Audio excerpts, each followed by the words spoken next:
it's not. No, there's a setting in there Yeah, that you can turn on and off. I used to have it on the main screen and I'd hit it and, okay, I get that. Yeah. But like, I'll just, bump. And it come, well, there's my, so I'm claiming it's a defect, Okay, not just an old man All turning right. his flashlight on. that's fine. That's what you can believe. Thank you. Joe, support me.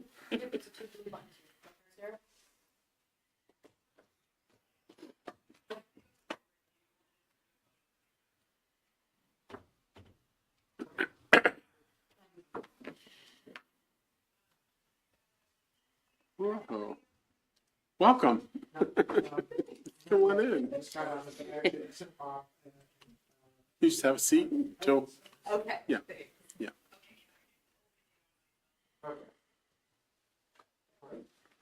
So,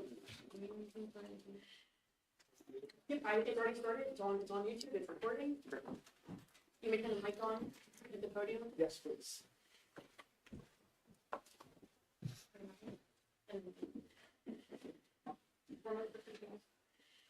Okay.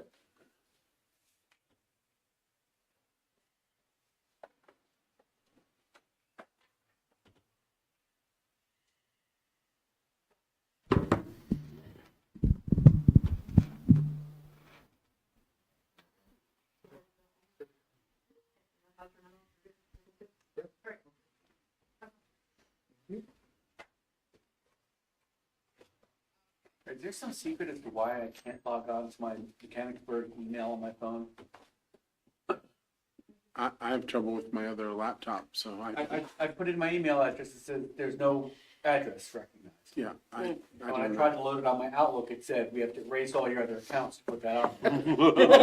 Go ahead. No, you don't. I thought it was like a security setting or something, so I said no. Sonny, are you came back for a reprise? Interested, Okay, Good. still so. okay. Right, well, we're waiting for Bob to join, but I think we can go ahead and get started. I'd like to start the meeting with an announcement that this meeting is being live streamed. We all could see, we were trying to figure it out. Without Sarah here. So,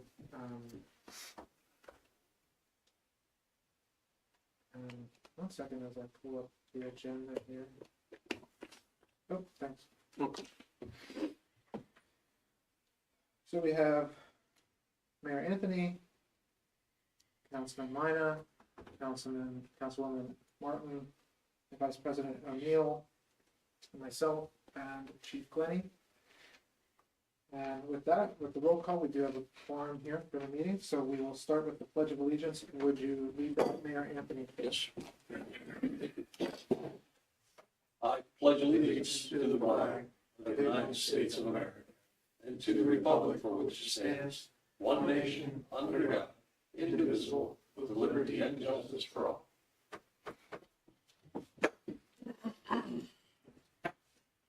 Thank you. Is there anyone here for citizens' comments?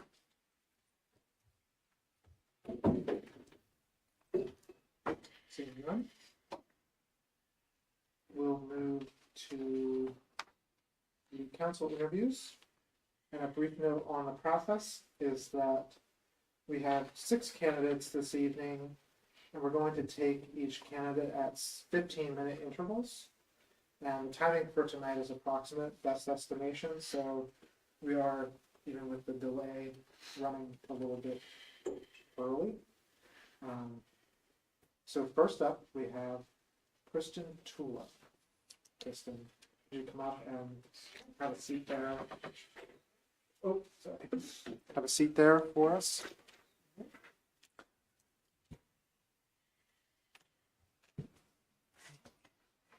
Welcome again. Welcome, Thank Kristen. you so much for having me. Sure. Thank you.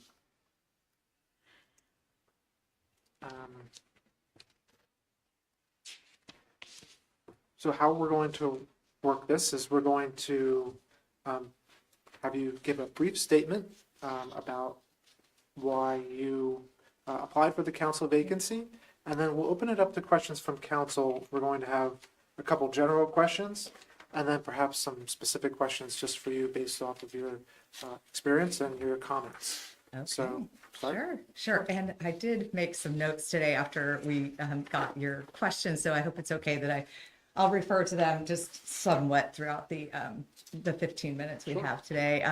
But I am Kristen Tulo, and I am super excited to be here and to have an opportunity to even be considered to serve on Borough Council. And I really just genuinely care about this community, the people, and the animals, which you'll hear more about in a minute. But to those who call Mechanicsburg home. And deep in my heart, I always knew that animal protection was my passion. So in 2015, I graduated with my master's from Penn State University, and I had focused on animal welfare during that time. And that is what led me to the Humane World for Animals. That is now formally called the Humane Society of the United States. We were that for 70 years, so I like to let people know because that branding is there. But with we're over a decade with the organization, I am so honored to continue as Pennsylvania State Director. I have focused on 3 primary areas in this position, and the first is advancing legislative priorities. The second is building relationships across the state and in the state house, and sustaining partner coalitions. So working all across the different areas of the state to make sure that we can come together for one common goal. And through my professional career, I found that there's really 3 things that I feel have made our movement in the state successful. And the first is that the big focus on collaboration. I think that sometimes I can be inclusive to a fault. It's one of those areas that I really enjoy receiving input. And at the end of the day, that strategic planning is what keeps us on track with very clear goals. And then our commitment to working towards the common good. So that's kind of been the recipe for success in animal welfare, and I'm excited about those skills being transferable to a borough council position. Thank you. Yeah, thank you. Thank you. open it up for you for council to ask questions. In any order? Is that fine? Any order. Okay. So, not that this council has had a history of conflict among us, which I think is, I say that proudly because we have a pretty good rapport. But if conflict were to emerge, if you were to get this role, how do you deal with conflict in general, and how in a body like this, how would you imagine you would deal with conflict? Yeah. So I was thinking about, there's a very relevant time that we are in with the current conflict. I mean, to some extent, because I think that when we think about spring kitten season, it's always there. So I know that trap, neuter, and release continuously is brought up in the community. And so recently, Mayor Anthony and President Miller and I were actually communicating about some concerns that were brought forward by a resident expert on TNR programs. And we really were talking on the Environmental Advisory Council as a member of that committee about this current ordinance. And one of the things that we are going to do at the February meeting is to talk through if clarity is needed on the ordinance, and we're bringing in that resident expert. So I did choose a very collaborative approach to make sure that we're bringing in a member of the community to talk with us about the needs of the people who are doing the work on the ground with community cats. But also Luke Arnold and I are very focused on the importance of, maintaining our bird city status and how we can have cat-friendly policies and at the same time protect wildlife. So that is really my approach to that, can be often collaborative and finding ways to get to that model, that middle ground. And then one of the other points I wanted to make that really inspired me to want to become a part of council was actually how everyone addressed on council the Halloween parade incident. My family hosts a pre-Halloween parade party in our house every year. It's so much fun, and all the kids from the neighborhood come over, and we were really just to applaud the council for taking that stance. But that was another area where there was high tension, and the council took a very strong stance and letting our community know that hate does not belong here and does not have a place here. And after that is what really inspired me. So when I saw this position come open, I was like, that is what I want to be a part of. And so I think there was one last thing I wanted to say about that too, is that approach needed to be a little more direct, but you all were also able to keep that situation from escalating. And I was just so proud to be a part of our community after that response. Thank you. Thank you. Well, I'll role, like your role, you're passionate about animals. Yes. That seems to be the one thing that I Yeah. see that defines you. How do you Yeah. take that? Yeah. That's an important piece. Yeah. Trust me, I like animals. My wife has been involved with Humane Society and That's working with great. shelters for Yes. years. Yeah. But what else? What Yeah. else are you Yeah. interested Well, in as far as the borough? What do you see? Yeah. Relating to day-to-day requests from residents. How do you handle things without couching it in an animal perspective? Yes, and I do want to talk a little bit about my background prior to animal welfare was in I've always for 20 plus years been in the nonprofit sector. But when you all were putting together the comprehensive infrastructure plan, I know one of the communities that I believe you looked at that Sarah had let me know about was Asheville, North Carolina, I believe. Was that, I think that was a part of the planning process. And so, well, I'm actually grew up there. And it's interesting because that was a project that was called Pioneering Healthier Communities. And my entire position focused on working with the chamber president, and we worked with local elected officials. And my job was to lead efforts around environmental and policy related community efforts. So talking about greenway and trailway connectors and bikeability and walkability, and balancing, the need for, this aesthetic appeal and how this blue zones kind of concept of our community, what that would look like. And it was a really interesting process because I felt like it really prepared me for the position I'm in now, because that was a lot of work on the local level. And that is something that really excites me, is how these skills in my role from that area to the state work is really transferable to a position like this, as far as very familiar with, ordinance work and policy work, but on the local and state level. So I think that project is an area that I could help to bring some expertise from my background there as well. The other question I have is, Yeah.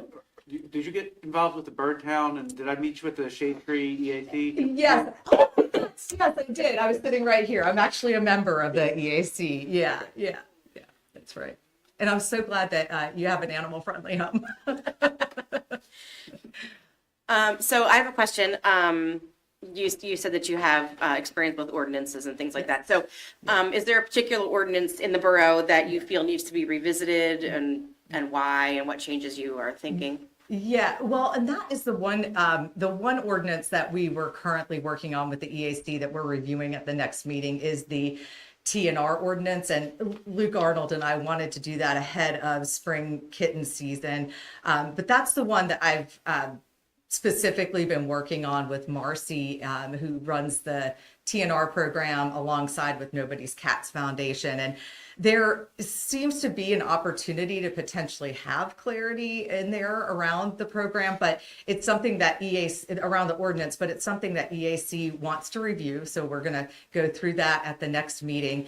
And Marcy's going to also give her input on why she thinks there needs to be clarity. And then we're hoping to be able to move that forward. If there is a solution that's needed, we would want to move that forward to council for a recommendation.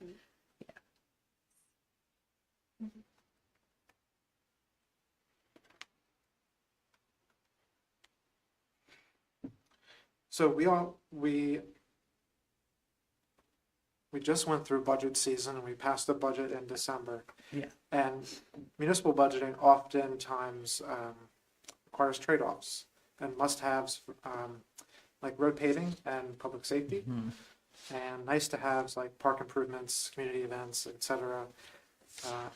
How would you approach balancing this and creating a framework or philosophy to fund projects and the must-haves? Yeah, okay, so that is another area where I've worked in the nonprofit sector for over 20 years. So making sure that we have budget decisions that are balancing our essential services and also alongside the areas that are going to enhance or our quality of life.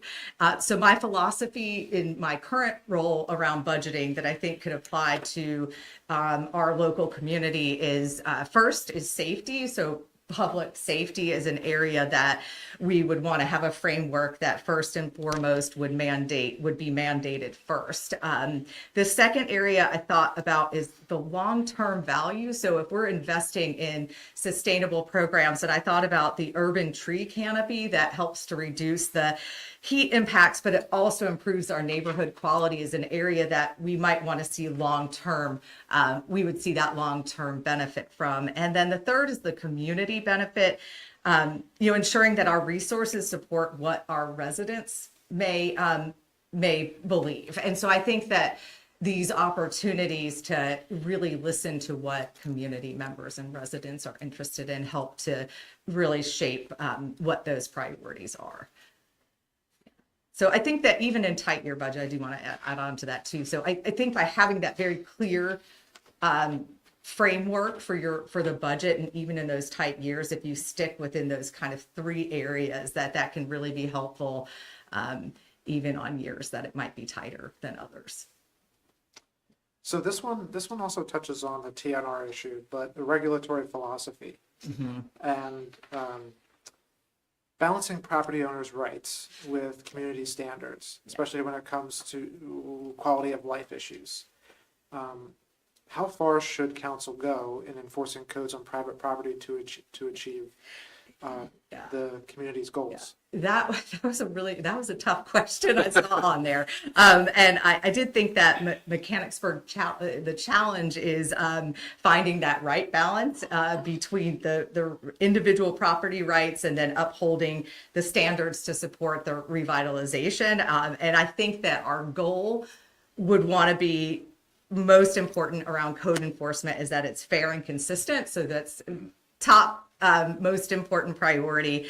And then also making sure that it's protecting around, again, the areas of health and safety, and then that long-term planning that the council has and how that's being communicated with the private owners, and how that vision supports that long-term vision that you all have. So I think that a communication point is really important in that process.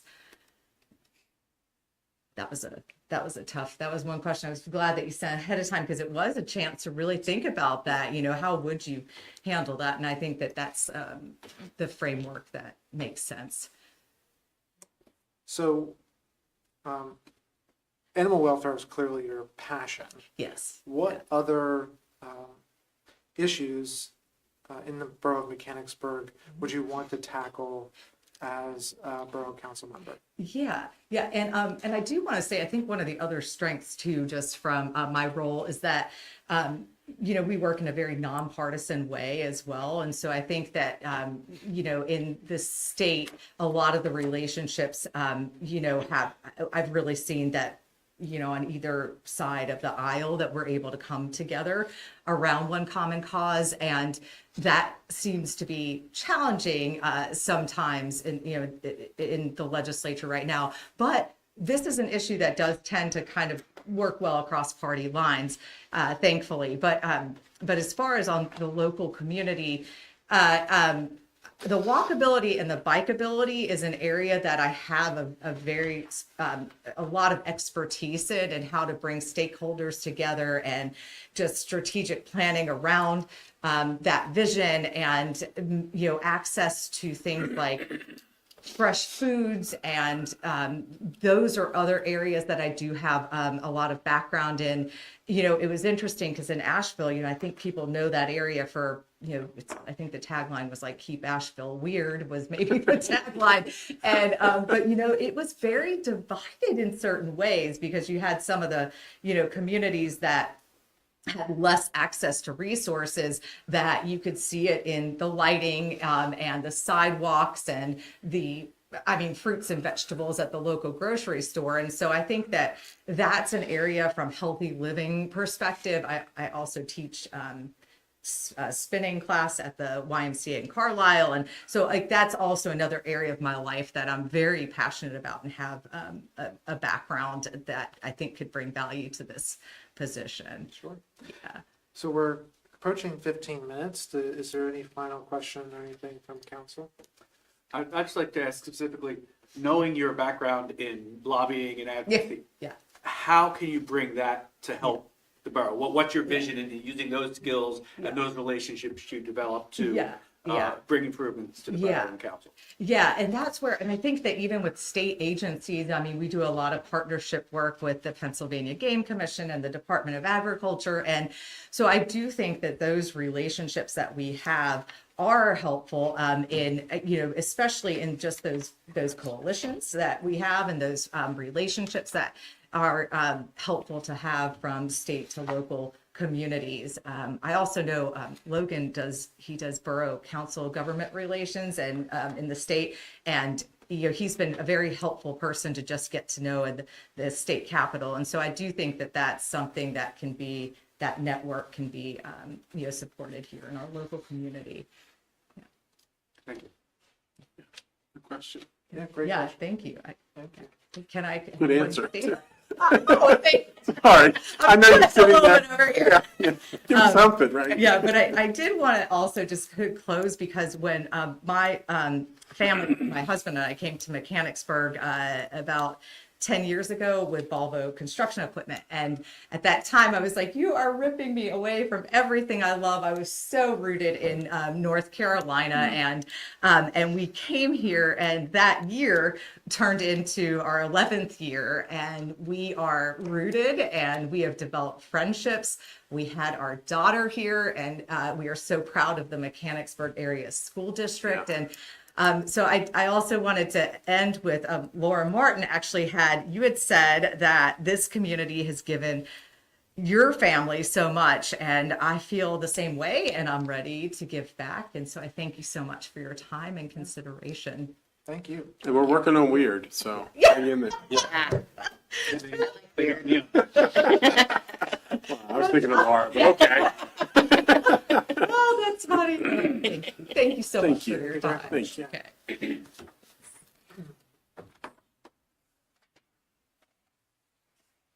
Mr. Spangler. Whoa. Hello, thank you. Yes. So we'll start with basically the same approach.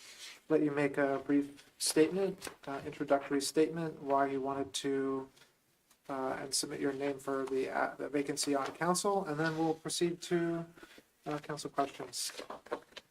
All right, well, I appreciate you taking the time to hear what I have to say. This is like my first experience, I think, considering civil service of any kind, but public service is what I've done all my life. And when I'm in the space in my life right now where I say yes to the things that help others, and I don't really have, this is going to sound a little anti-American maybe, but I don't really have any personal aspirations.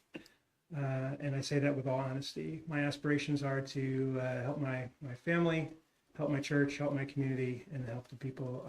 That's the goal of my life. I don't know if that means serving on borough council or not, but when I knew the opportunity was available, I considered it. I thought the door was open, and I'll say, well, this is a way that I can maybe serve other people. So that's why I'm here. There's a lot for me to learn, I think. I don't know any of the lingo, so which I'm okay with. I don't know what the lingo is, but I don't know it. I still don't know some of it. Yeah, Ron and I are still learning. I've been doing this 30 years and I still learn. Excellent. Appreciate that. Sounds good then. All right, guys. I'm going to ask, you're invested in the residents of the community as a pastor. What kind of social or community struggle in Mechanicsburg Borough do you think that we're not addressing at this point? Yeah, I don't know what the scope of local government is, but I think that there's, for some people, and this is not going to be a shock to you, but for some people, there is a housing crisis for some people, right? Not for me, because the house that I purchased, I did before the boom, right? But I think about young people and under-resourced people, and that is a problem. And to address it with more and more apartments, smaller apartments in existing structures also creates a parking issue and a density issue, and so I think that people are going to be, my kids are facing, your kids, right, are facing housing issues, not just in Mechanicsburg, right, but anywhere. I mean, my daughter lives in Boston, so that's completely outrageous. So I think that's a big issue. A lot of people that we're talking to at our church, right, are facing issues with can't afford their security deposit and their rent, right, to get into a place. And so our church works with Shenandoah Apartments, and we come alongside and we try to assist people getting them into safe and reasonably affordable housing there. For some people, food is still an issue, food security, and so we work a lot with food. Like a lot of churches, we have a little food pantry, but we do a lot of distribution and giveaway as well. And I mean, food stamps helps people, but they can't get things with food stamps that they sometimes need, like toiletries and those kinds of things. And so, just the cost of living is expensive for some people. Others are completely fine and are doing reasonably well.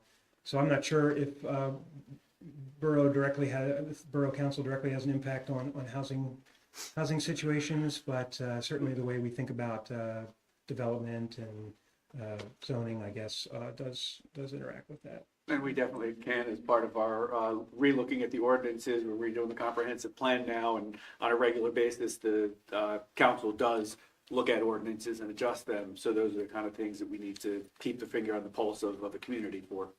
Yes, and I've been in some places in the borough that I don't think are suitable to live in, and I don't know what the responsibility is. I think we have a policy where we inspect rental apartments, so I'm not sure if, how well it gets done, or it's probably a big task. So, and I think, along with affordability, right, people should at least have suitable housing for people. Thank you. Yeah. For what you know, or what you think you know, and I was in your position at one point, about what the borough council can do, what local government can do. With that, what would your biggest goal be? Just overall, not specific, unless you have something specific, but where could you make the biggest difference, do you imagine, from what you know now? Do I imagine I could make the biggest difference? Yeah. Well, that's kind of a question that I think a preloaded question, but it's a little different. So, I was thinking about what would it look like, in 5 to 10 years, and I was thinking to myself, since I've been here for 20 years, we've been talking about revitalizing the downtown. So, I want to kind of say that, but I also don't know, that's a huge task, right? There are things I think that would be nice to have in the downtown that don't exist, like a used bookstore and a fine restaurant and some things that bring people in, right, from outside of town, so that they can also spend money in other places. But I would also, if I could do anything I wanted to, I would love to put a rail trail like that parallel to the railroad tracks that we have now. I don't think you can possibly do that because people will get run over by a train. But how wonderful would it be to be able to connect Carlisle Mechanicsburg, Camp Hill, Lemoyne, and Harrisburg with biking. And I think the previous interviewer talked about the bikeability and the walkability. That's really important to people. I think Yeah. more and more people are getting more and more want to be more and more active. I think healthy lifestyle is a good thing, and that would be wonderful. I know there was some talk about bringing that kind of biking into this project we have going on right now, and I can't imagine seeing that happen right now. Like, I have to have a big vision for that, but it's pretty dangerous biking on Main Street, right? I think so. So somewhere else that we could do that, where it would connect communities, like the old trolley car used to connect, from Mechanicsburg down to Dillsburg. Connecting communities, I think, is a neat way to give people a destination, Mechanicsburg people a destination, and other people a destination as well. And so I would love to see that. Appreciate that. Yeah. Thank you. I'll ask my ordinance question. If you have perused the ordinances and if there's anything that you feel needs to be revisited and why. I have not read the ordinances, but I'm sure there are things that need to be revisited. I do think we have to enforce ordinances if they're on the books. I think if we feel like an ordinance is oppressive or not written correctly, then the ordinance has to be changed, because law is important and following law is important. I have a sermon illustration which negatively paints one of the ordinances of the borough. It's actually a state ordinance, I think. I was stopped by the police one time when I was walking back from the high school at nighttime, right? So I was walking down the street, right, and the police officer came by and he said, "Get on." He said, "Where are you headed to?" I was like, "Oh, I'm walking home from the high school." I happened to be carrying a bottle of Dr. Pepper in my hand too, so I think that was part of the reason I stopped. So he said, "You have to, you got to get on the sidewalk." I said, "Well, it's not safe to walk on the sidewalk. It's all broken up and the bricks are." He said, "Get on the sidewalk." I said, "Well, I don't want to trip. It's the law," he said to me. So I kind of joked about that for a while with my congregation, as I use it as an illustration, like I got pulled over by the police, whatever. But, The Dr. Pepper. Yeah, it was Dr. Pepper bottle. Yeah. And there was Dr. Pepper. Yes. So that's, I mean, the keeping sidewalks, I think, is a reasonable ordinance, but it's not well enforced. I mean, I know we have this walkability thing going on now.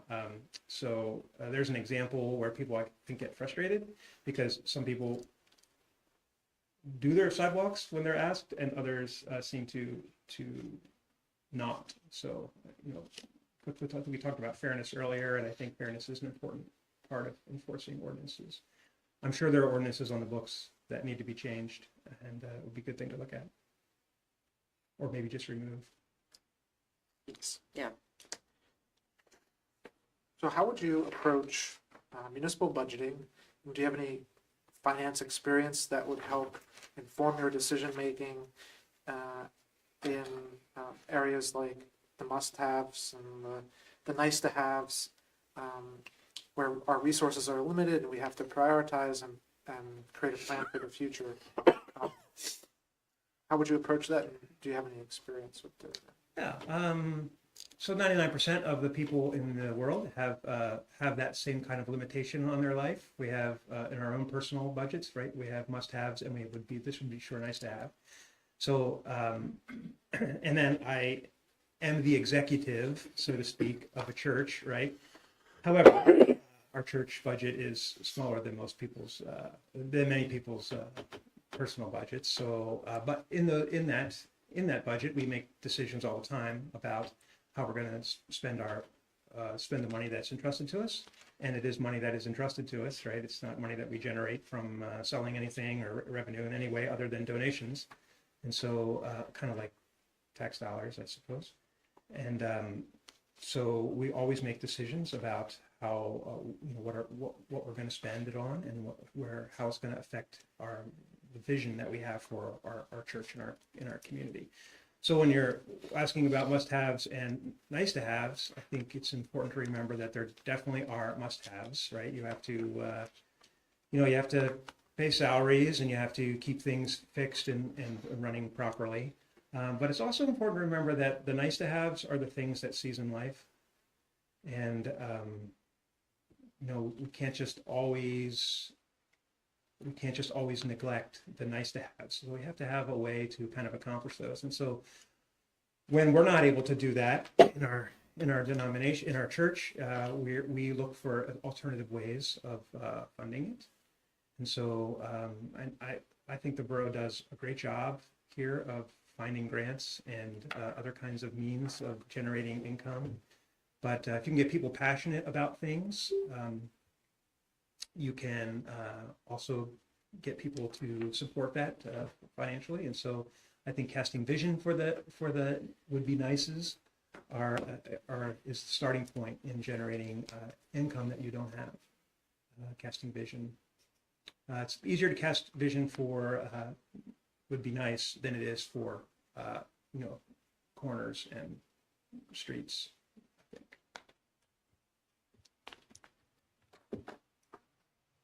Anyone else? I'll follow up. You mentioned that it's kind of your first foray into civic service, or what would be your approach to getting up and running, learning the lingo, and the just generally the processes, procedures, et cetera, that we have to go through, and governing laws that govern our body? Well, I think I definitely need to start with reading the ordinances. So I don't know how long that would take me, but it would take me a long time. And then I would learn from you. I would ask you questions. I would listen. I would take notes. I would observe how you approach things and what you talk about. And I would ask things I didn't understand. I would ask questions about it. Not just here, but I feel like I would be able to call people and ask, hey, what did you mean by this? Or what's going on with this? What's the procedure for this? And I am like that. I'm a self-learner. I think I try to learn how to fix things and do things by watching others and watching YouTube. Yeah. So I would be asking you, and I would be spending time with you if that would be okay. Yeah.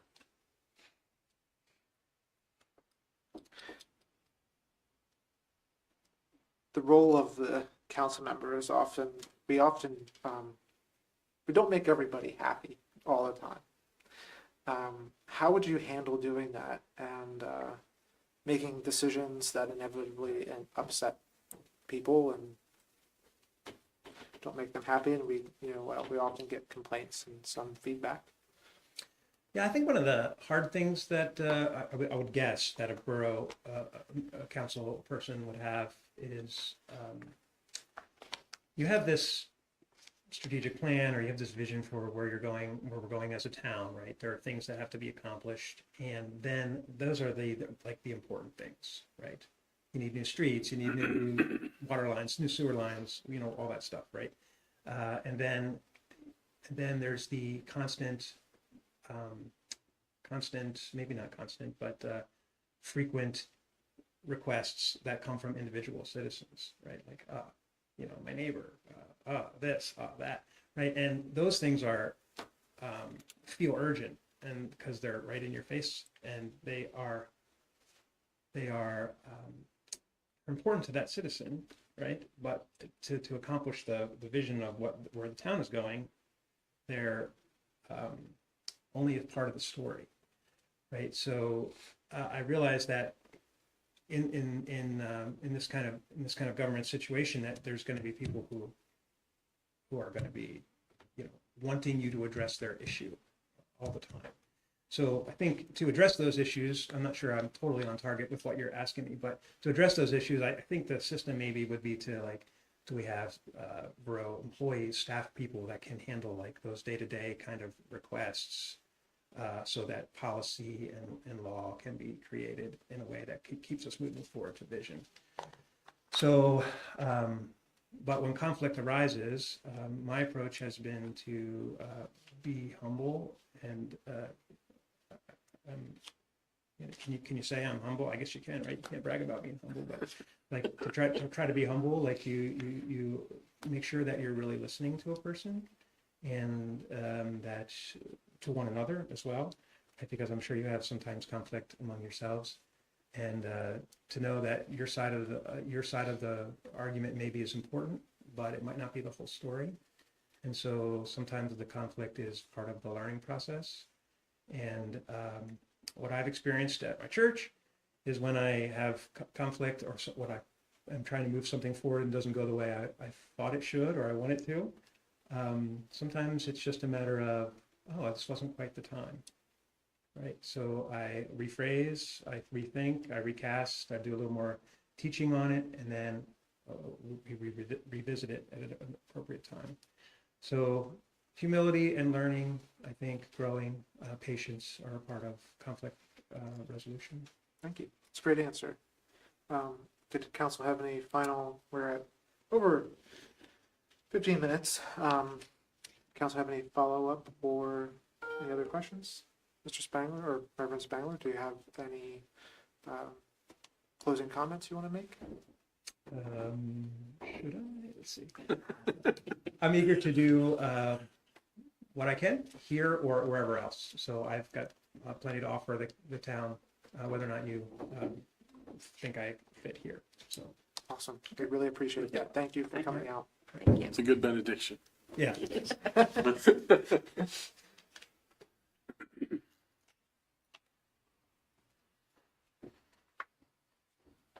Mr. Stoner.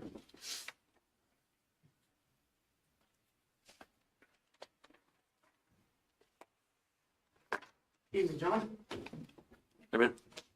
Evening, Laura. Good evening.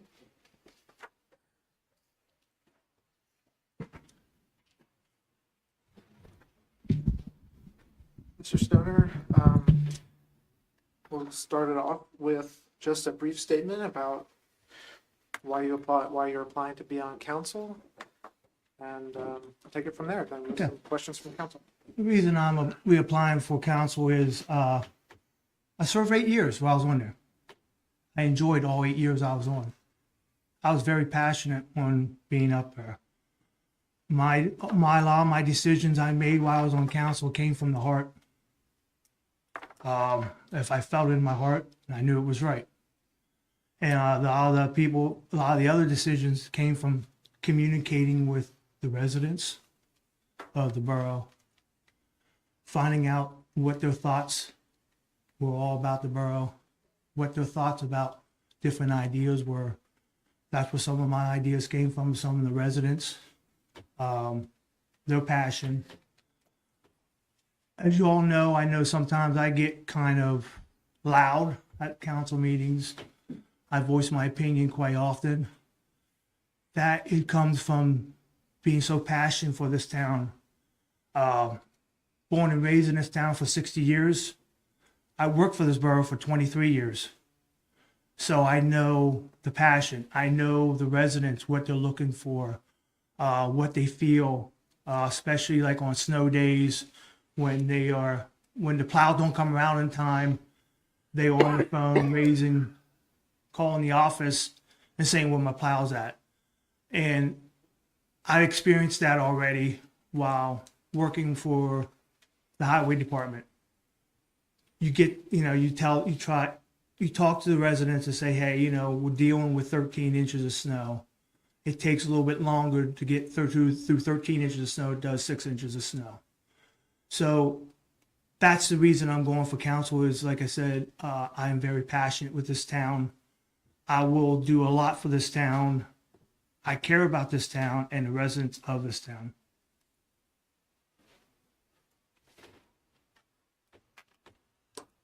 So I'd like to open up the question. So you mentioned passion, and that's what I think of when I think of you. And that's And that's a good thing in many ways. And your dedication, I was aware of that before you mentioned it. I think for me though, when you mentioned that you can be loud, sometimes, and I'll speak for me, that appears to be somewhat assertive and even aggressive at times. And again, I know it's driven by your passion and your love for this borough. I do know that. In this deliberative body, who don't always have to agree on everything, how would that passion, and when it escalates in you, how would you manage that with a body like this who has, for the most part, been fairly peaceful towards one another and respectful towards one another? Like I said before, I spent 8 years up there, and it's different on this side of the counter. It is on that side of the counter. Yes. I've learned that. When you're up there, it's totally different. You have to think, you have to look at the other 6 people that you are dealing with, and you have to think, how are they thinking? What am I going to say that's going to affect the decision on this whole thing? So, yes, when I'm on this side, I'm a different person from when I was up there. You can go back through the 8 years I was on. Very rarely did I raise my voice during a council meeting. And I wasn't aware of that, but But there was 1 or 2 times I did. I'll admit that. I'll come out and admit that. And Kyle, sometimes I did get passionate at times when I was on council before, once or twice. And I apologize for it. I really came back and apologized for me raising my voice. But if there's something, if there's not an incident, but something that comes up, I feel very strongly about, I won't argue. I will debate, and that's the whole idea of American society, is the debate among the people to get the right decision, to go in the right direction, to basically unite everybody into one decision. thank you. Yep. I'm going to ask a question that kind of I first thought of. You were removed from the planning commission Right. 3 years ago. For whatever reason that was, how can you assure us that that's not going to happen again? I can almost guarantee it will not happen again, because I've learned from that. I was out of place. I apologize for it. I stepped over the line. But like I said before, with Ron's answer, is when you're up there on council, it's totally different from what you do, what you say, and how you act. You are representing the borough of Mechanicsburg when you're sitting up on council. It don't matter if you go in front of the residents of council meeting. It doesn't matter if you go to a surrounding township, county, school board meeting, or anything. You are still representing the borough of Mechanicsburg and its residents of this Mechanicsburg. The reason I went off on planning commission was I really thought the way the things were drawn up that it was going to be this is the way we were told it was going to be. Then it got changed. And I pretty much took a heart to that, because this is what the planning commission saw before. Yes, I know there's going to be changes. I understand there's going to be changes. But it was a drastic, to me, I thought at that time, to me, was a drastic change. And it took my heart away from me on that, because I trusted these people. I trusted the developer, and all of a sudden now, the plans that we had originally got changed. And I learned from that. And I go back for sitting up there and saying, hey, if I would have been sitting up there, I wouldn't have done that. Because I could turn off, I have a switch I could turn on and off anytime I want to. At times it takes a little longer, and like electricity, it takes some time for it to turn off. But I learned sitting up there for 8 years where you know when to turn it off, when not to turn it off, what to say, when not to say it, and how to act. When I first got on there, I'll admit I was naive. I was learning. But after seeing the process and going through the process of Hard Knocks and making some decisions after I made the decisions, oh, I shouldn't have made them. But, you know, we all agreed to that decision. You learn. You learn real fast. Did I grow up? Yeah, that was the first time I ever ran for any political office was then. And like I said, being on the planning commission when I was removed, I was very upset with myself for saying what I did after I said it. I knew it was wrong after I said it, but then again, my mouth ran before my brain did. But there's times when I'm, like I said, when I was sitting up there, I may not speak about something right away because then I'm processing everything before I say the wrong thing. But I've learned now, and over the course of the years, there's time to say things and there's time not to say things. There's time to say it in public and there's time to say it in private. Thank you. Yep. And by the way, nice tie. Well, thank you. Garcia. That's a Jerry tie. Jerry Garcia. Any particular ordinances that you feel needs to be revisited and why? There's a bunch of ordinances. There's a bunch of outdated ordinances. And so some of the things that was brought up when I was on council before, we got dates of, ordinance from 1920 and 19, that no longer exists. We no longer need it. The ordinance is what council and the office and everybody's going through now are some changes, which I've been reading up on them and all that.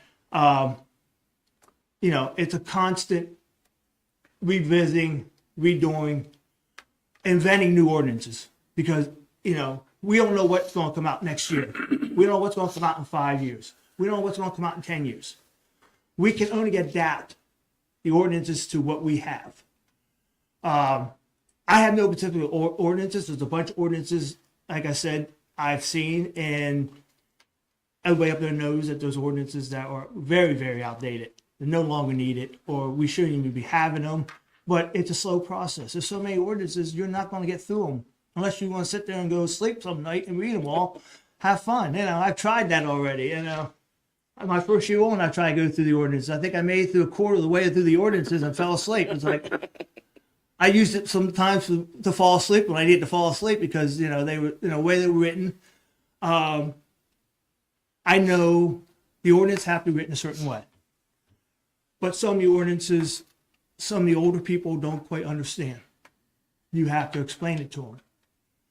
That's where our borough staff.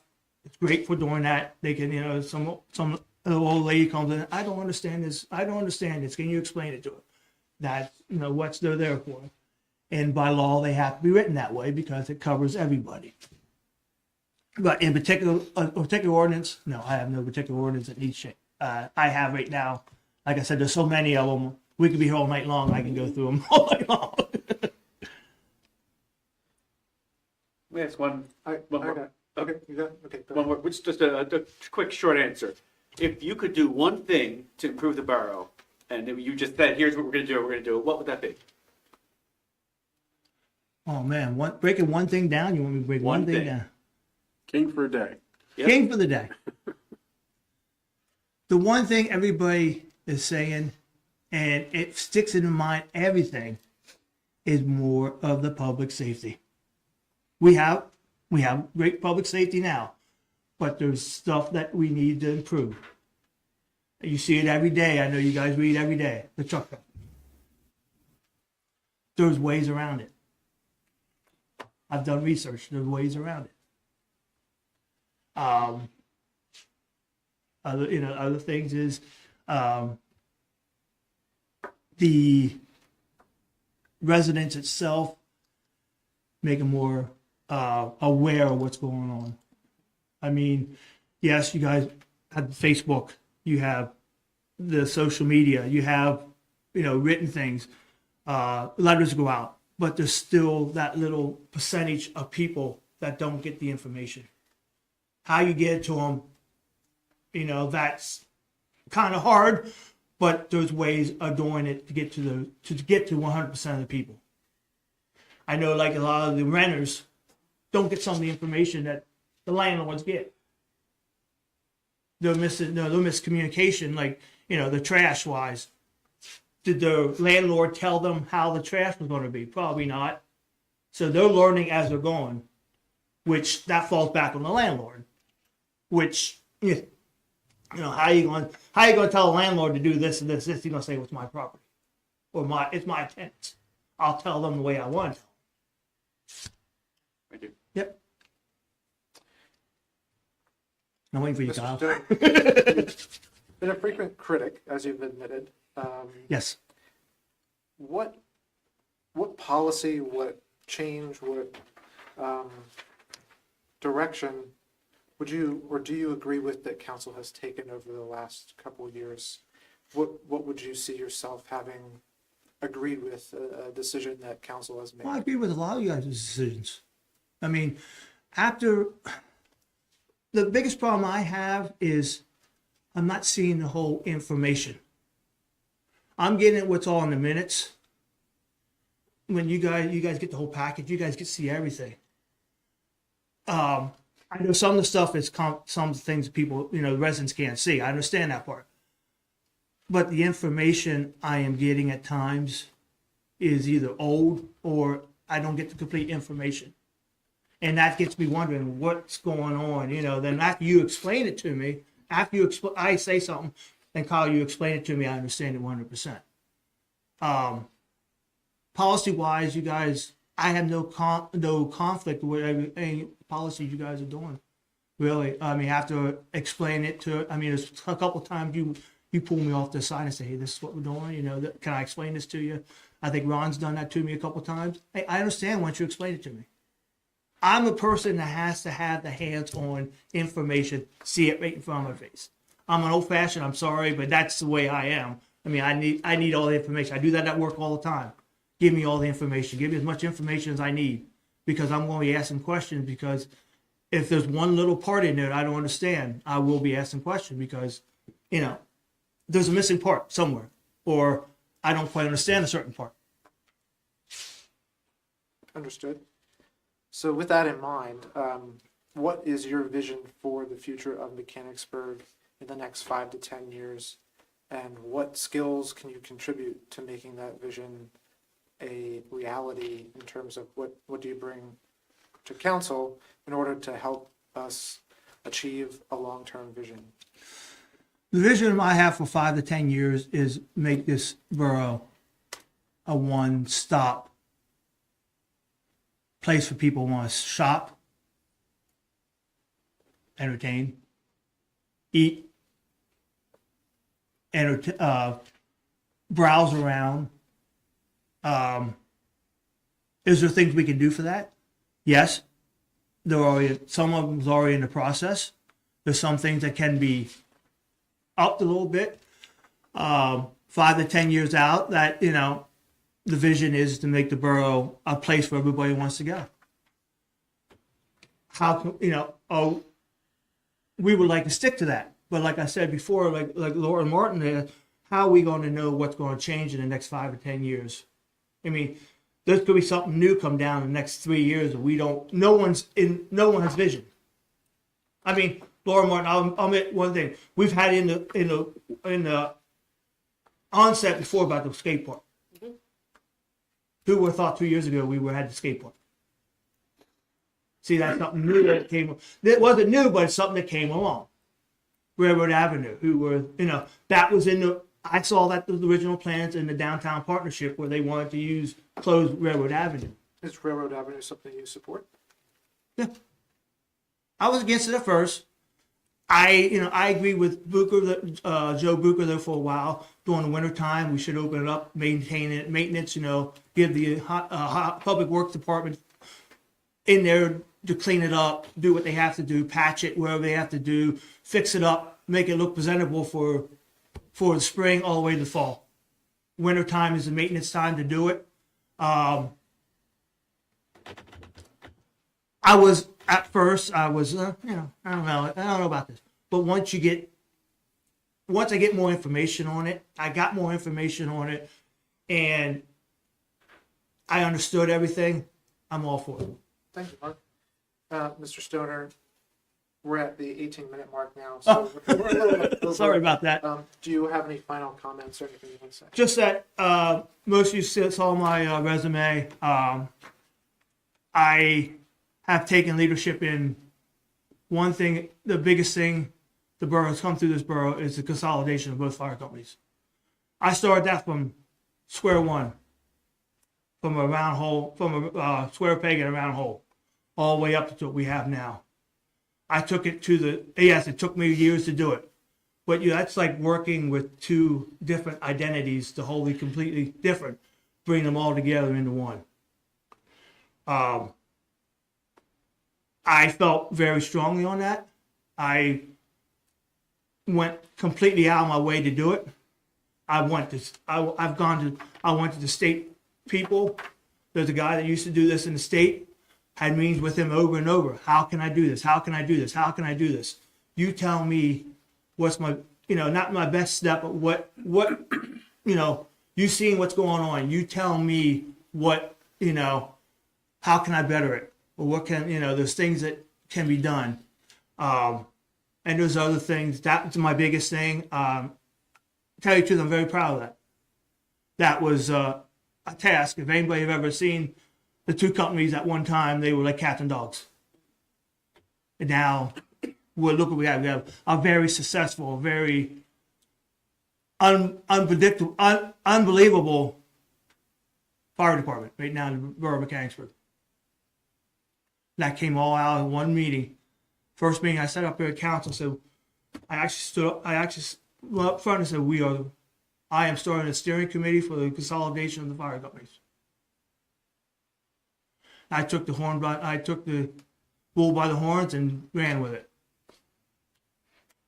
Thank you, Mr. Stoner. Thank you. Thank you. Thank you, Mark. Thank you.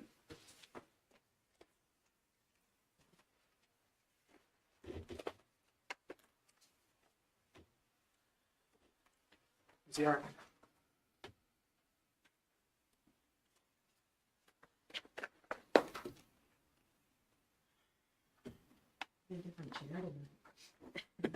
Yes. Hello. Welcome. All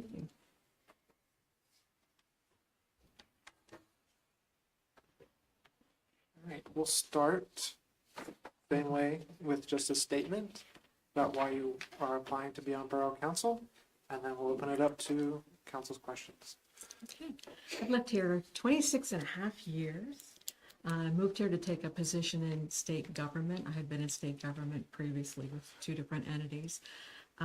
Looked for 6 months for a place to live, many weeknights and every weekend trying to get my son in, who was starting 3rd grade, into school. We moved in the weekend before school started. Had a tour on the Sunday before that from the principal of that school, which was extraordinarily welcome and bode very well for us and for the community as well. Just said a lot about the community. In state government, I was precluded from running for public office because I worked with a lot of federal funds. I moved here and I was director of communications and customer relations for PennDOT. I had worked with them in the District 2, which is from Juniata County up to the New York line for many, many, many years as well. I have to say that I was very supportive of the team that ran in the spring, and I wasn't interested in running because I was very supportive of the team that ran. And I also knew that there would be an opportunity, there would be a vacancy. We knew that in the primary. So I just held off until that, and here I am. I know many of you very, very well and have worked with many of you for a long time with different organizations and on different fronts. I am anxious to continue to work with my community from a different perspective. But I bring a lot of that with me, and a lot of that experience is experience that relates directly to the borough or things that I have brought to the borough. I think we'll talk a little bit about that with some of your questioning, but if you had an opportunity I tried to work I'm retired. Last thing I thought about doing was a resume, right? So what I tried to do was focus on different areas of experience and expertise that you would be able to relate to directly. Thank you. Am I correct in saying this is not your first interview for council? Well, you're going to be surprised at that answer. It is not. It's my second interview, but third discussion. Yes. I'm you- not were surprised you- because I do know the history. That there was That was many years ago, 2003. many moons ago. Yeah. Anyway, But you wanted didn't to. know about the other one, did you? I did not know about the other. We'll talk. I wanted to start just with a question, though, before we open it up to the other council members. We know that you do a lot for the borough. You continue to do a lot for the borough, and not just for borough council, but for other organizations in the borough. In a role on council, you will have to relinquish a lot of those duties and activities. Are you willing to do that to serve on borough council? I am. I think we could take a good look at it. I would hope that a lot of those activities would continue. Not my doing them necessarily, but I think they're important, and I have found through my experience that they are appreciated. So I'd hate to see them be discontinued. Not sure how we would work that, but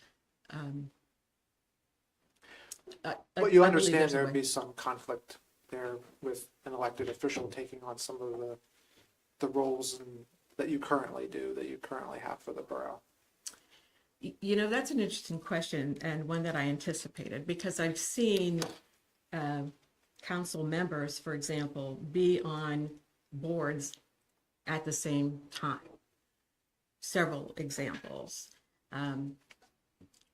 Someone that sat in your very seat was a member of a board that the borough allocated funds to annually, still does. So I've seen that experience, but I am willing to, you know me, so you know that I am hog, indefatigable. That's not how you pronounce it, but that's how you should pronounce that word. A challenge is a charge.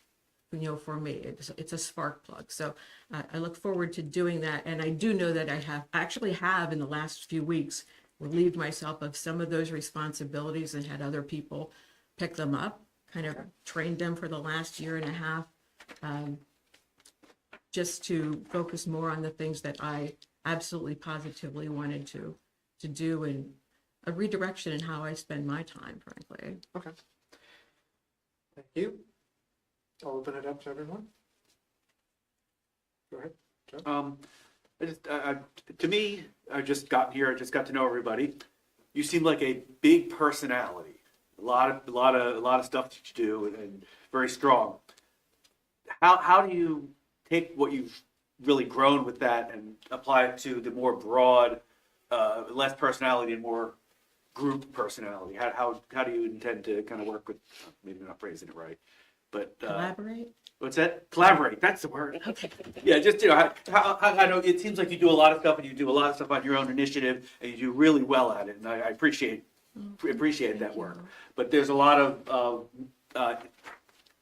collaboration that we require here. How do you see yourself working together with us? So currently I'm on 2 boards not related to the borough, and I'm on the HARB. Attended many HARB meetings and took a lot of applicants through that process, which I think has benefited the borough. That might come up a little bit later. But all of those are boards, and I do have a voice. I am always constructive. You know, you won't see, if you look at my Facebook page, you won't see any negative, any jabs. It's all sunshine and, you know, let's go and we did it kind of things. I don't go there. I'm not going to waste energy on anything that isn't constructive. So, and I've been reappointed to those boards or elected to those boards or honored by the governor's office, by DCED, by the Pennsylvania Downtown Center, by the Pennsylvania Boroughs Association for that. You know, I believe in building united fronts, and sometimes, not sometimes, that's usually what it takes, especially to get to meet these big challenges. You know, there was in one of your questions, you talked about, you know, things that are difficult and collaborating. I'm not an island, and I can't do it alone, so I bring people in. Councilman O'Neill knows that on one of my committees for the partnership last year, the very sexy organizational development committee, we look at things like insurance for the partnership. But I brought a couple people in who were not on the board to get their perspectives. And I thought because they worked in the nonprofit area, that they could talk to us and tell us a little bit about how they see things and how it's worked for them. So I'm all about identifying and developing talent, and that sometimes means backfilling positions or recruiting people for this one or that one. I recruited someone for the HARB because we were down several people and we weren't able to function. That's not good. Well, thank you. That's what I wanted to hear. So you are, I can't remember a time when you've missed a meeting that I've been here. And so your dedication to community affairs and borough matters is, from my perspective, very dedicated. So sitting up here is different, right? Sitting in one of these seats, what would be your biggest passion, your biggest goal, if you were to afford the privilege of sitting up here? I commend the borough and council for the ways they have opened up communications, that we can see meetings, most meetings via YouTube is fantastic, that you have a social media outlet and use it regularly is fantastic. I asked several meetings ago if the borough wouldn't, because their ads are now, legal ads are now in the Patriot News, if we couldn't put them on the website. And I saw one of those, but we've missed a few. I think that would be another good thing to do. And I'm interested in having more. There was a series under a previous president where we had some town meetings. They were council meetings that were related to a specific topic, and that might be trash or beautification or taxes or something along that line. I like that as well. So I would say continue the approach of improved and a steady diet of communications. Don't ever think that people are not, they may not be interested, but it's better to have it out there than not.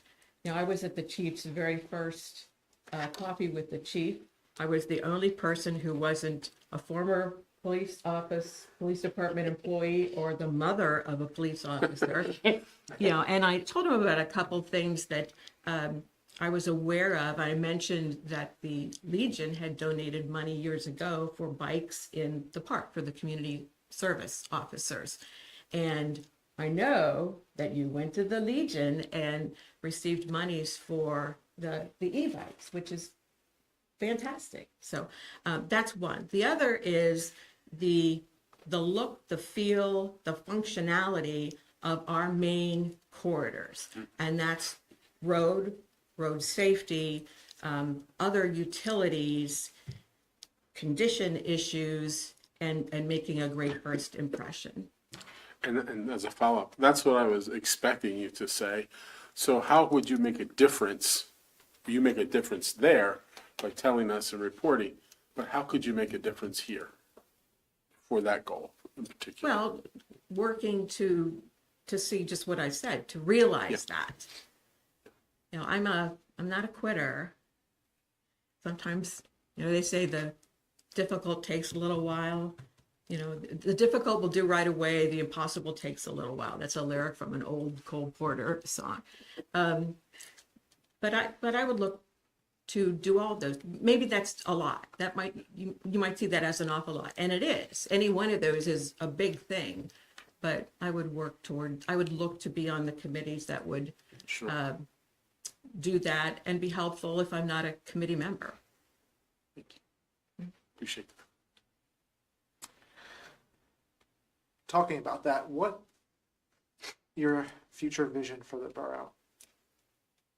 Not just the downtown. Where do you see the borough in the next 5 to 10 years? Can you talk about a vision that encompasses more than downtown related? Well, I'm glad issues? you phrased it that way, because I tried to in my letter tell you about some of the things that I'm very interested in. And a lot of that has to do with my background in transportation and other and housing and other things. So I go back to the functionality of those. That's really, really important to me. Another is we have some. I live in the last house before development. I'm in the last old house on Shepherdstown Road on East Keller Street, and then there are newer homes by and large. There are a few newer ones in, our blocks, but yours is newer than a lot of them. But I look at those neighborhoods and I see them starting to look, they're approaching, they're mature. They're not rusty, but the light fixtures look like the Jetsons. And some of the homes are nicely manicured and taken care of, and we have some that are mature. Even the growth is mature. So I would look to see what we could do about neighborhood programs to aid those in improvements and just sort of bringing them around to this century in terms of the utilities and so forth, the fixtures, the jewelry. But also work with the redevelopment authority. All the employees for the housing authority are redevelopment authorities, so they're one and the same. To promote home ownership possibilities. I love the residential rental program. I have modeled our program in other communities. I believe in that, and I don't know that there's any fine tuning that needs to happen there, but that's a very important part of all of our existence. One of the things that I've done downtown is to assure that when we're working on a project that we have improvement inside and out and top to bottom. And typically that includes the housing stock, the apartments top shop, I refer to that. We've done a great deal to not only add residential apartments, but to improve the ones that are there. Because a better apartment equals a better tenant, equals more rent, equals happier, stick to it enough in terms of how long they're going to be there and so forth. The gentleman who used to own the building with Hershey Violins, we did a project there with a borough loan many years ago. And he was giving us a tour of the insides before we went to the loan review committee, of course, see it inside and out. And he had, now this was a while ago, so bear with me, a black counter in the bathroom and fixtures, a certain kind of wood and all. And he said, I love women tenants. This is what they want. They feel like it's the Ritz. And that's really important. And you've heard of the broken window theory, where you have a declining or crummy building here and it's contagious. Not in a good way. It's contagious, and the people next door don't feel so inclined to clean things up, and the people on the other side of the street don't either. So I've tried to work on projects that would take blighted or even condemned properties. We've done a number of those and turn them into winning, welcoming, worthy places.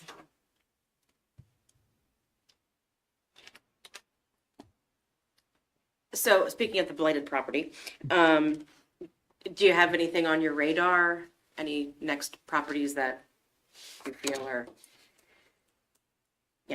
next on the list? I have a list of properties that need a facelift and need some sprucing up. They aren't necessarily blighted. They're not beautiful. You know, one of the properties that was long on our target list, I heard from several of you about this one, was a property on South Market Street that is just about complete now, where Dugan appraisal was. And that was it's a very old building. And at some point they did something really odd to, you look at the front door and when you open the door, you are not on the first floor. There are 4 steps up. So the windows next to the door are raised, and it's just very unusual looking.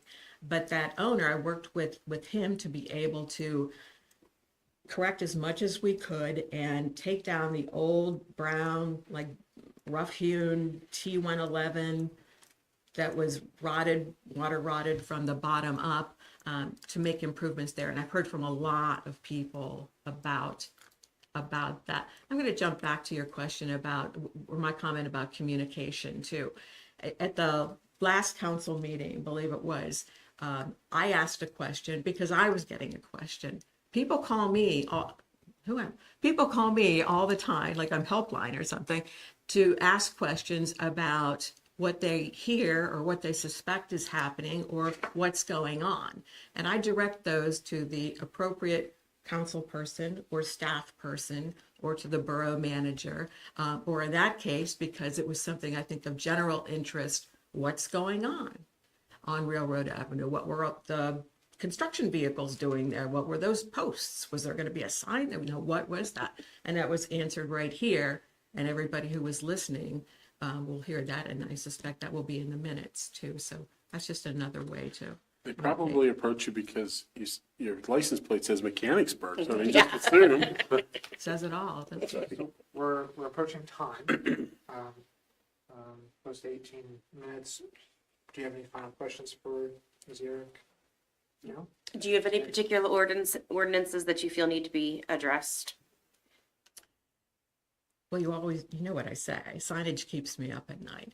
2 years ago, we put together a little committee to look at signage, and the meetings were canceled. And then I asked the borough manager about resurrecting that, and the response was that we'll do that in 2026. That was delayed, and Jesse, needed some time to get used to the place and find out what's going. I will say this though. The Planning Commission. I've dealt with planning commissions in many communities in this county. And there hasn't been a meeting for quite a while. And that's also the case in these other communities. Sometimes they will go 6 months. I had one that went a full year without a meeting. To me, that says we don't have a plan. And whether or not you have something to review at a meeting doesn't equal not having a meeting to work on other, or look at other things, look to the future. I would, in terms of ordinances, I do a lot of reading. Borough Magazine, I read lots of newspapers. I'm just interested in municipal government. And in the past few months, I sent along something to the borough related to an ordinance in Clearfield. I used to live there. In Clearfield, the borough of Clearfield, related to an ordinance and zoning for games of skill. Because a few years ago that was coming, it is here. And we have a lot of those right here in Mechanicsburg Borough. We're looking at data centers now. I don't think you have to worry too much about that because we don't have the area to do that. But another one that was in my most recent report related to funeral homes being allowed to serve food. I can tell you, if you go to a funeral in Ohio, you'd think you were at a wedding reception. There's alcohol, there's lots of food. It's a merry place. It's a celebration of life for sure. We can't do that. But Bob Burig had the wherewithal to create another business related to the funeral home. There's a building in between, funeral home, that frankly corrected a problem property. and allowed him to capture that business that he otherwise was losing because he couldn't serve food and drink. So that was masterful. And it's an example of the kind of thing we have to be forward thinking about. What else is coming? What else is, dispensaries were a thing for a while. Okay. What is coming right after that? So plan for that.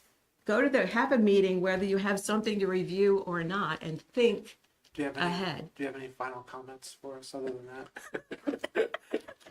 No. I like your kind of jib on that. Yeah. I'm sorry. I like your opinion of that, of the Oh. planning commission. Oh, Thank you. Thank you. thank you very Thank much. you.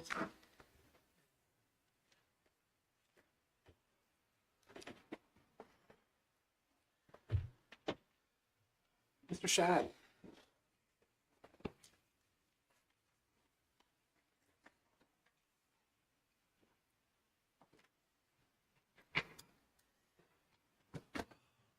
Thank you for joining us tonight.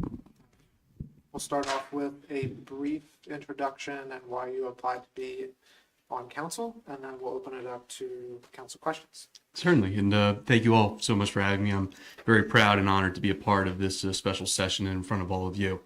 I moved to Mechanicsburg in the summer of 2020. I had just graduated from college at Millersville University with a a degree in communications. And I don't think I have to remind anybody in this room that those were dark times in the summer of 2020 and the rest of 2020 when the pandemic from COVID-19 was going on. My world had felt shut out. None of my fields in my degree were hiring. There was practically nowhere for me to go, and I was faced with a tough choice. Do I take a risk and move here to be close to my then girlfriend, who is now my wife, lovely wife of 3 years and going, or do I go back home to Delaware and try and sort things out there? And I can say happily, because I'm here now, that I am ever so glad that I took that risk. I got to see Mechanicsburg and the world reopen all at once. Downtown Renaissance was a big part of that as well. I got to see this community grow from Coover Street. I then moved in with my wife to our apartment on Main Street. Now I live on Robert Street. And I'm happy to say that it has grown and grown, not only in rehabilitation, not only in population, but in kindness and in humanity. And I can't think of a greater responsibility than to serve on this council, to be a part of my community, to be connected to this community. I know at 27 years old, a guy with a bachelor's degree in communications who works for the State House is not necessarily the most typical applicant for a borough council, but I think because I am so atypical on the surface, that makes me the perfect piece to fill the missing part and seat of this council. Thank you, Mr. Shad. I'll just start off, since you just mentioned that you're a state employee, you work for the State House. Correct, yes. Is it okay with your employer? Are you allowed to do this? In other words, Have you checked? have you checked? Yes, I have checked with our legal department. I talked with one of our legal experts in the State House. As long as I make a statement of financial interest in a secondary employment form, then everything is above board. There's many State House members who have second jobs, State House members who are actually voting on the legislation, mind you, that also have secondary positions. So this is no problem with them as long as I get some forms done. Thank you. Open it up to council for questions. I'm going to ask with your background in media and storytelling, how do you approach a situation where we have to make a technically correct but not popular decision, like raising taxes, cutting a service, or doing something that is the right thing to do, but it's really not going to be popular? How do you communicate that to the public? It's one of my favorite quotes from Dr. Martin Luther King Jr. is, what is popular is not always right, and what is right is not always popular. There's got to be a positive spin to everything. Working in communications with the State House for the past 3 years has taught me that. There's a lot of things that get put out there that, and especially in the world of social media, there's always going to be people who find negatives about what you have to say. And you give the example of raising taxes. Well, raising taxes typically means that money's going somewhere, that's going to mean you're going to have better schools, you're going to have better roads, you're going to have improved transportation. Your day is just going to get that little bit better, whether you know it or not. Did it mean a couple more dollars and cents came out of your paycheck every 2 weeks or out of your yearly taxes, sure. But if it means that your community becomes a greater place to live, that it becomes more welcoming, that your day just becomes that little bit easier because the stoplight is just that little bit more efficient, because the roads are just a little bit more clearer, because there's that pothole that all of a sudden disappeared.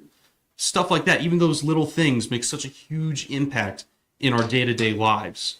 So there's, as much as there is a negative spin to everything, like people in Facebook comments will tell you, and I'm sure all of you have heard at some one point or another, there's a positive spin as well. So sometimes it takes a little bit more digging than you'd like. Sometimes it's an increasingly complex problem that, perhaps people of a political mind know, but the average Joe who works on Main Street might not. You just got to find a way to kind of chew that information, dissect it, and find a way to spit it out where it makes sense, and somebody can go, even if they still don't agree with it at the end of the day, can at least see the reason why such a thing was enacted in the first place. Thank you. Ben, you have experience with media, with communication. I heard your basketball call, that famous one. It was great, by the way, for Mechanicsburg. Thank you, High appreciate School. it. That was really good. But given that, and of your generation, when we look at the borough, because we're serving everyone of all generations, what do you know about, or even if you haven't taken the time to look at how we communicate? We've talked about that here with other candidates. Mm-hmm. Where do you see we could make some improvements and progress in communicating from your experience and your perspective? Well, considering my work with the State House, I love what the borough does in comparison to some of the things that I am forced to do for my representatives that I work for in the State House. Because what the borough puts out is clear, is concise, it's everything you need to know, and practically no filler. I love the newsletter.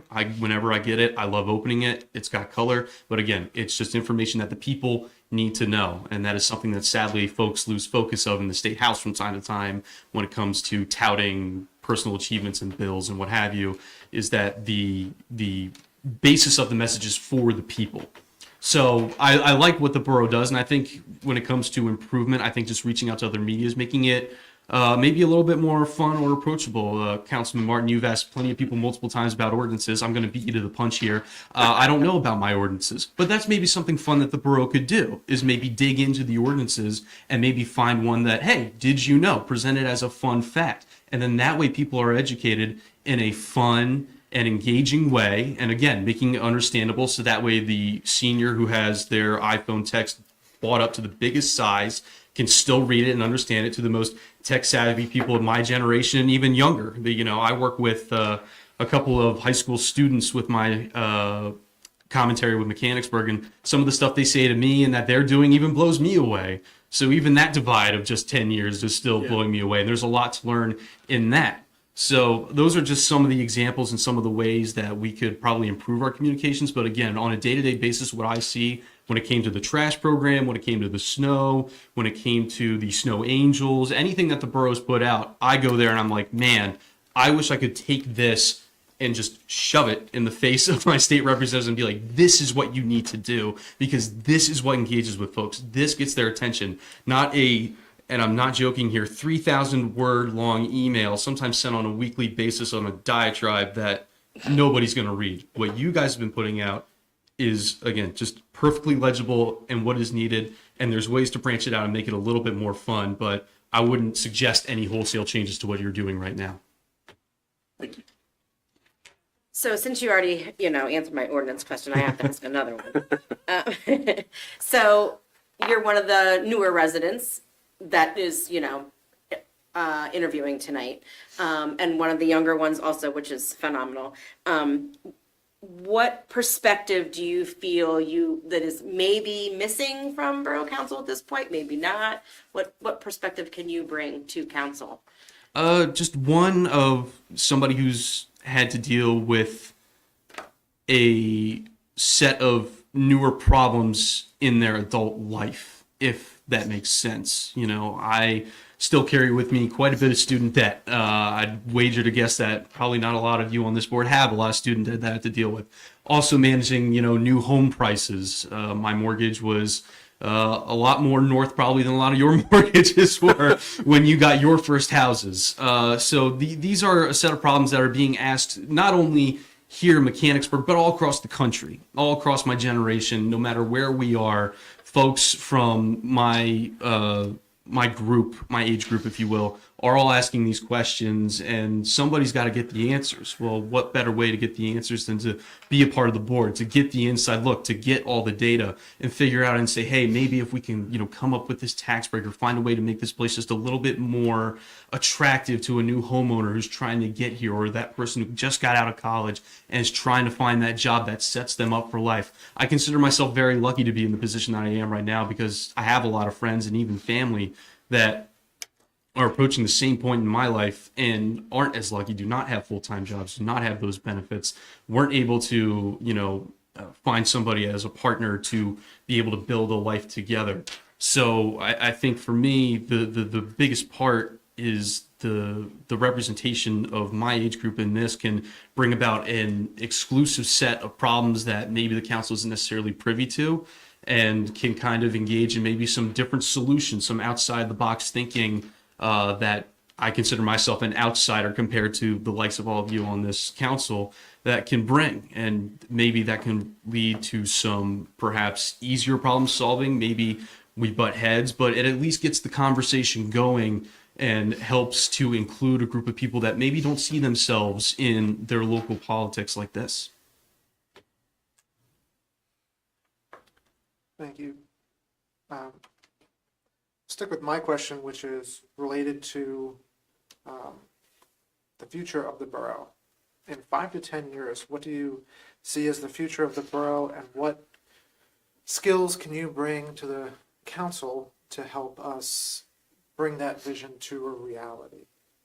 Sure. I think in 5 to 10 years, I'd really love to see the borough take the first steps into modernization.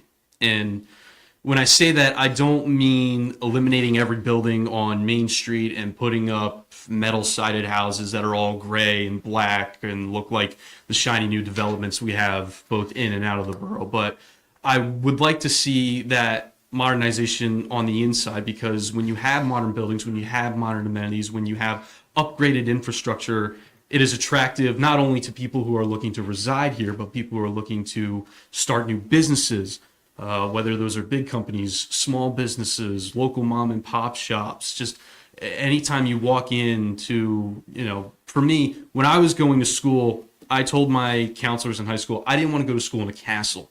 I wanted somewhere that was updated. I wanted somewhere where you didn't have to worry about pipes freezing, that you didn't have to worry about the air conditioning breaking down, and etc. So for me, in 5 to 10 years, I'd really like to see kind of a continuation, if you will, of the downtown Renaissance, where it's, okay, let's do a study. Let's make sure that these roads are really as efficient as they can be. Let's see which one of these buildings is just on the teetering edge of having to be foreclosed or being condemned for whatever reason. And how can we prevent that? How can we stop from it getting to its worst so that way we can improve it? Because when you improve these facilities, when you improve your infrastructure, the people will follow. It's happened everywhere that has gone through those major revitalizations. And we've already seen it here with kind of the first phase of the downtown Renaissance. And I think we can continue that. Just because it's kind of over and done with doesn't mean it needs to plateau. There are always improvements that can be made. And I think making a modern Mechanicsburg will help give kind of another revitalization before we need to say we need a revitalization, if that makes sense. And as for my skills that I bring, I would love to, again, get younger input on this. What do young people need to see? We are, by far, my wife and I, we are the youngest people on our street. When we were on Main Street, I'd venture to guess that we were the youngest people on our street. When I was on Coover Street, I was probably the youngest person on my street. So by getting this next group of young people involved and getting an idea of what they want, because it's not just bars and clubs, as many 20-somethings like to say that they want.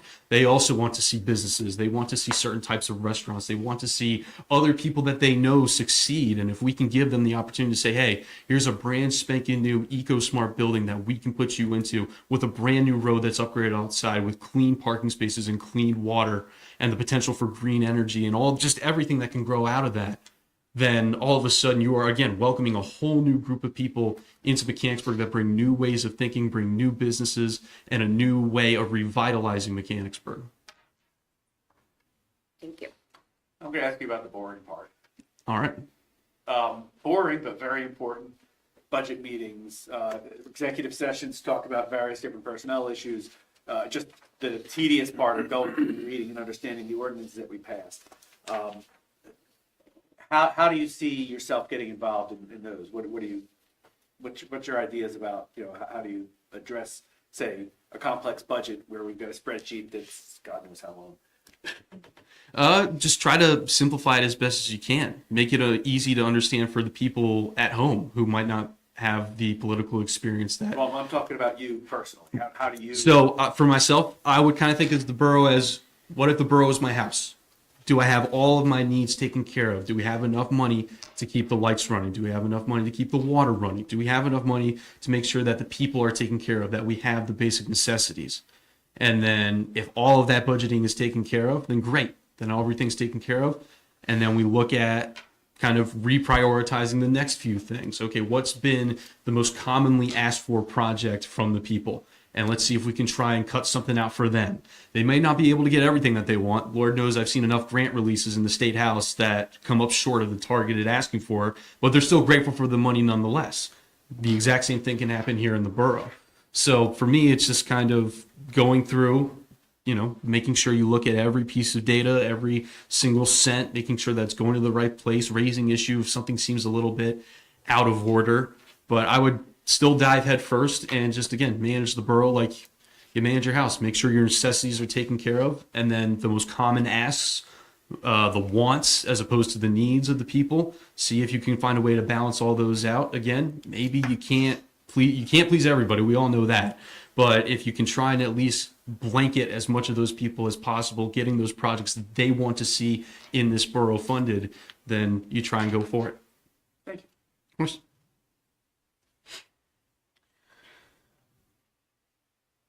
Are there any specific or anything from your experience with the House of Representatives that you could bring to the borough and say in assisting us with communicating with state government and liaising with state government that would help the borough of Mechanicsburg?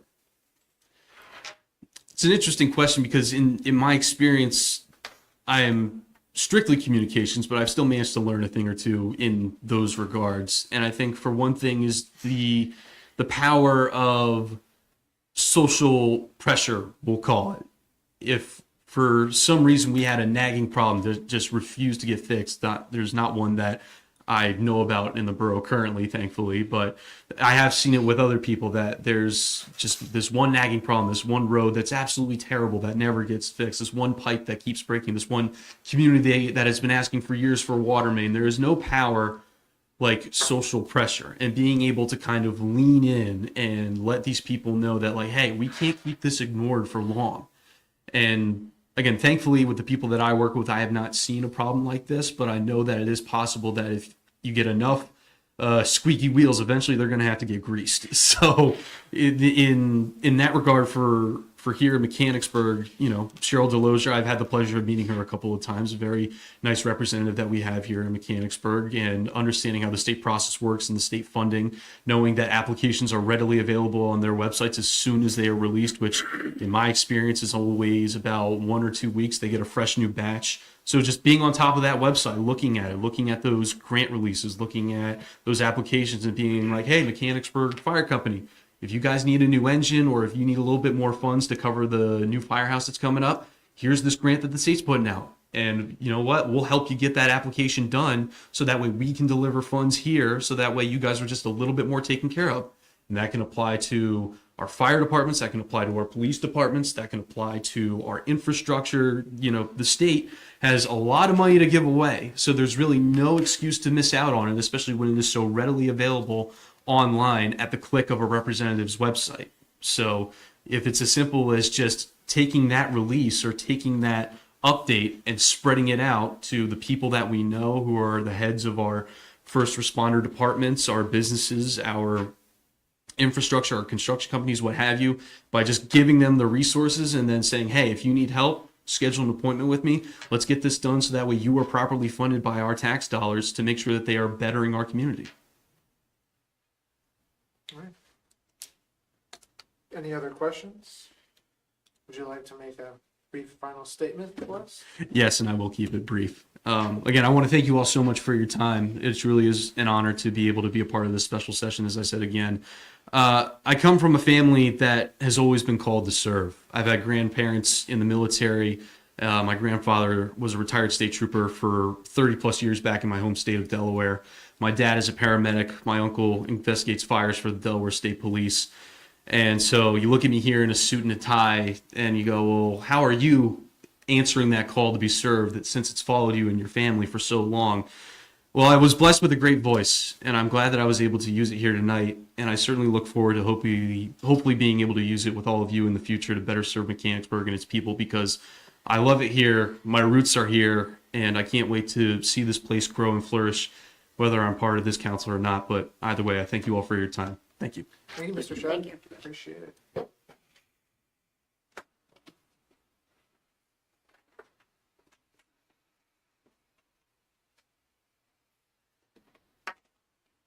Mr. Smith. I was last. Am I last?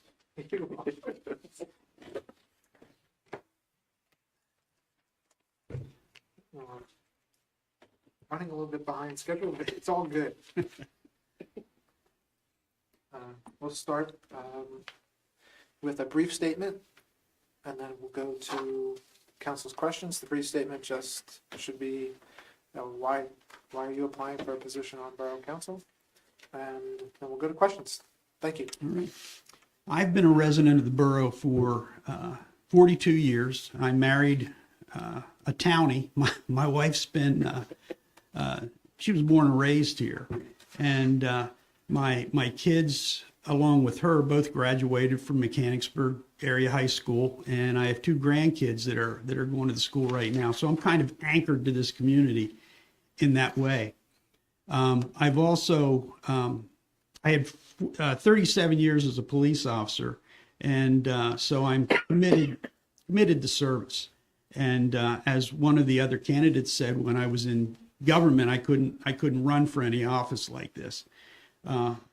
So as soon as I retired, I saw a vacancy on the for judge of elections, a job I found out that nobody wants, and I put my name in. I won with 2 votes. Got a few more for tax collector, but not quite enough. But I did run for tax collector, and I met a lot of people running for that position. Even though I wasn't successful, I knocked on a lot of doors. Met a dog that apparently didn't like my politics. He bit my arm. No. But like I said, I'm anchored in the community, and I am a helping person. I also got involved after I retired with AARP Foundation Tax Aid. In fact, I have a flyer here if anyone's interested for free taxes. And seeing how the borough runs, after I put my petition in to run for tax collector, I came to all the meetings. The only one I missed was last week, the last meeting. And I am interested. I think the borough's doing a good job with plans for the future, and I think I could help with my experience and my judgment. Specifically, in what areas would you contribute best with your many years of service to several communities in law enforcement? But how would you serve best specifically in this role? I think one of the biggest problems we have in Mechanicsburg is the traffic. and I know there's efforts being made to alleviate that, but Simpson Ferry Road at 5 o'clock is almost impassable. And I know myself, along with a lot of my neighbors, I live on Coover Street, avoid Simpson Ferry Road, and they're driving through the neighborhoods to get where they need to be. There's other, I guess you'd call bottlenecks, Main Street at Walnut Street. I have had training doing traffic studies, and I've had training through PennDOT. I'm actually a road scholar, an ROAD scholar. And I've done traffic studies, and I have some opinions on how things may be alleviated with the traffic. And I think if the traffic is taken care of, let me put it this way, in a negative way, if the traffic is not taken care of, I don't think this borough is going to grow. I don't think the downtown is going to flourish like it should. Thank you. I'm going to ask, I didn't know this before, but you've got an extensive background in law enforcement.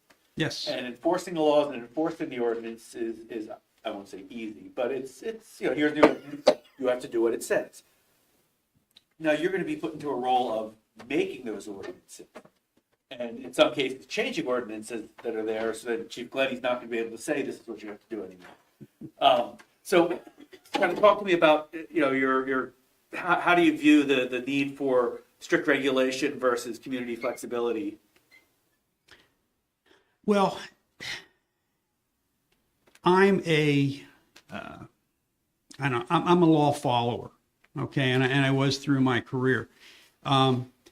If there's a problem, it has to be addressed. The only way to address it a lot of times is through the law. And just a personal example, I was investigating a peeping Tom, and I found out that wasn't illegal during the daytime.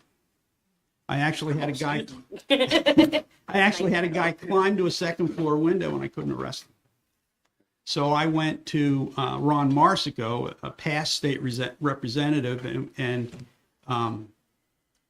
he passed a law. It's not peeping Tom law. It's privacy. I can't think of the name of it right now. Pardon me? Prowling? No. No, it's not. I thought that's the way it should go with loitering and prowling. It was invasion of privacy. Invasion of privacy was the law. And also, as a police officer, I not only enforced the laws, but I mediated. I had to mediate a lot of times. A lot of times there's nothing you can do. You get someone saying, my neighbor's leaves are blown into my yard. Well, you can't really do anything about that. You have to mediate it. Try to make both sides as happy as possible. And I feel as though I was successful at that. And I forget the rest of your question. Well, just how do you looking at the, you're creating these rules now. How do you mediate creating these laws, the strict regulation of something versus community flexibility, looking more at some of the broad needs of the community rather than this is the absolute black and white? Laws are black and white, but there's also the spirit of the law. What the legislators or the councilmen planned for, why they did it. I mean, if you kill somebody, it's murder, but there's other things that there's the spirit of the law. It might be black and white that this is wrong, but there's a reason for why they did it or why they feel that way. And I'm not, even though law is black and white, there's a spirit that goes with it that you have to take into consideration when you're addressing a situation. Thank you. So are there any particular ordinances in the borough that you feel need to be revisited? I'm glad you asked me. You weren't expecting that question. No, I wasn't, but I have been looking through the ordinances. As you know, I ran for tax collector, and I became versed in ordinances surrounding that and state laws surrounding that. And I spoke with someone today, and there's actually on the website The last ordinance posted is February 2024. And if you look under new ordinances, there's none, it's blank. So I don't know that there's any in particular that I would like to see changed or anything like that, but I would like to see the full codified ordinances available to people if they need to see them. And I did find that. Yeah.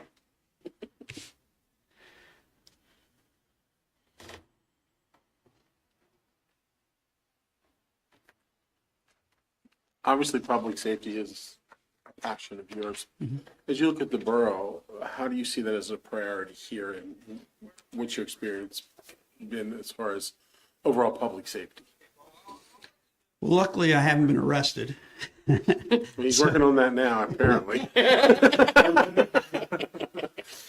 I didn't do it. Yeah, we heard that. Now, I think public safety here is good, and I don't have any problems with it. I have had some dealings with the police here, and they've all been positive. And I did have a complaint from my church, and I discussed it with the chief, and it was completely it was, trying to think of the word. There wasn't a problem. You know, there was no problem. She perceived a problem. There wasn't a problem. But I like the idea that we are building up the force, and I would also like to be a part of the new police department. Things that need to be done, like sally ports and things like that. But I think the chief is doing a good job. Suck up to the chief. We all do. Thank you. Mr. Smith, I'll go back to my standard question. On council, we have to take a long-term view, and what would your vision be for the next 5 to 10 years, and what Mechanicsburg, what would be your vision for Mechanicsburg, and what skills could you specifically bring to council that would help the borough realize that vision? I would like to see a vibrant downtown, people coming in and enjoying themselves, and I think Councilwoman Martin has been doing a lot in that respect. I would like to see something at the Ritter's store. I think that's a big opportunity. But I would like to see a vibrant downtown that people come to and don't just drive through. And as I said before, at various times of the day, it's hard to drive through Mechanicsburg. And I think that if people can't get here, or if they have a problem getting here, they're not going to come here. And again, I go back to my experience in law enforcement and traffic safety and things like that, that I could help alleviate that problem or be a part of the answer.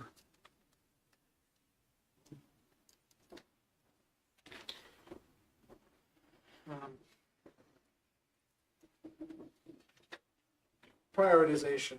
We are faced with a limited budget here in Mechanicsburg.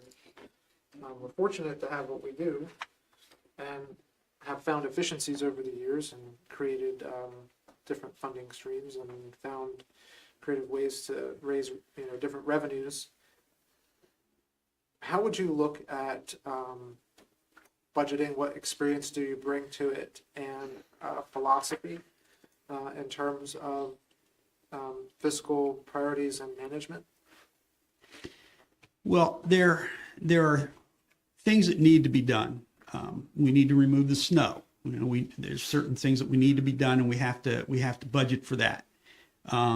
There are also things that we would like to have, and there are other avenues to pursue. Grants. I know that the square is completely grant funded, and the skateboard park, that's private donation. So there's other ways to get those things. But the last thing I would like to do is raise taxes. So I would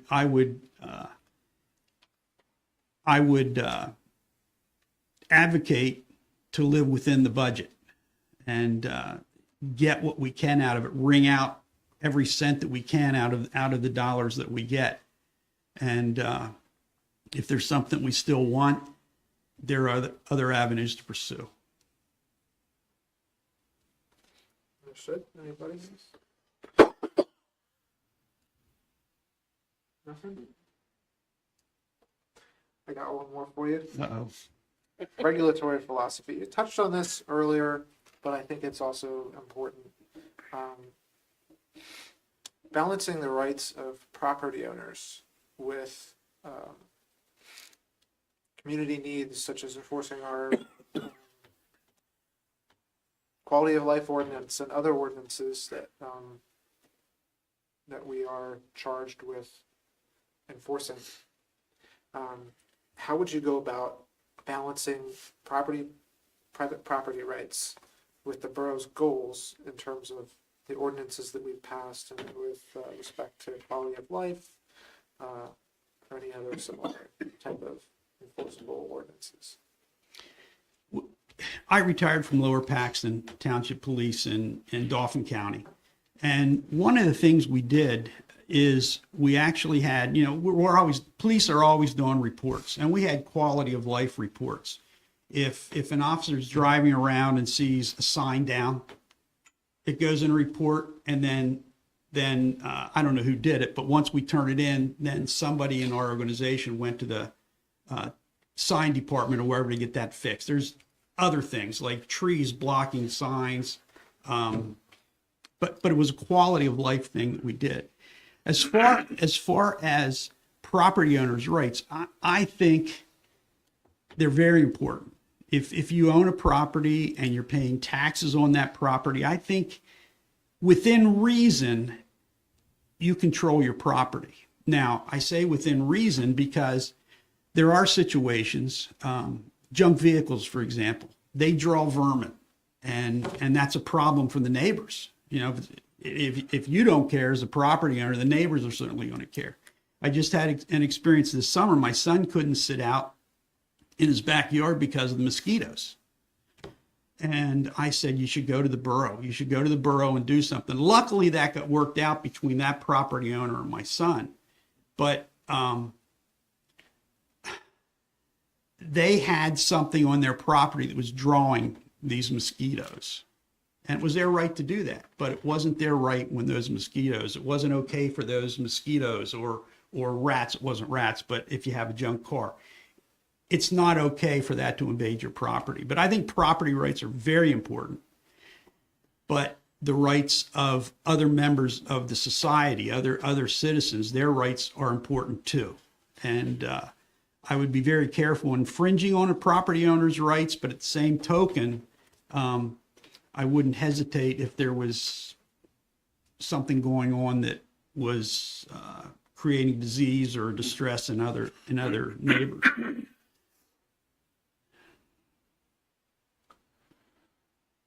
Any other follow-ups from council? Mr. Smith, would you like to have a brief final statement for us? Yeah, I am the type of person that if I jump into something, I jump in with both feet. As you know, I ran for tax collector this year. I researched, I have a whole file of things, that needed to be done. And in fact, I became a certified tax collector with nobody to collect taxes from. But I felt, it had to be done eventually if I won the election, which of course I didn't. But I like to research. I like to see a problem and devise a solution to it. And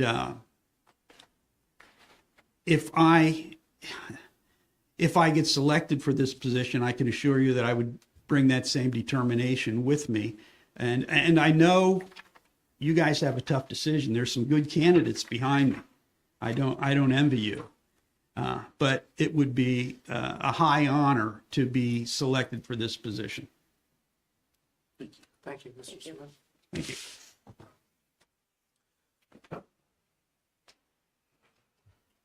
thank you everyone for coming tonight and for all of your comments and answers to our questions. It is, as Mr. Smith said, going to be a very difficult decision for Borough Council. I will say, though, that there's an election every 2 years. There are at least 2 members sitting here this evening who have gone through a council interview process and were not selected for Borough Council, but are now sitting before you. And, sorry, 3. Well, you're mayor now, so. So I'll just remind you of that, and the next step in this process is a selection that has to occur on February 3rd. That is when council will take a vote on filling the vacancy. The process basically is that council will open the floor to nominations. Council will take nominations for the vacancy in the order they're nominated. So we will vote in terms of if their nominations, and then the vote will be taken in the order of the nomination. And we'll do that until we get a council member. So that's the process. And we appreciate you for coming out tonight, and thank you.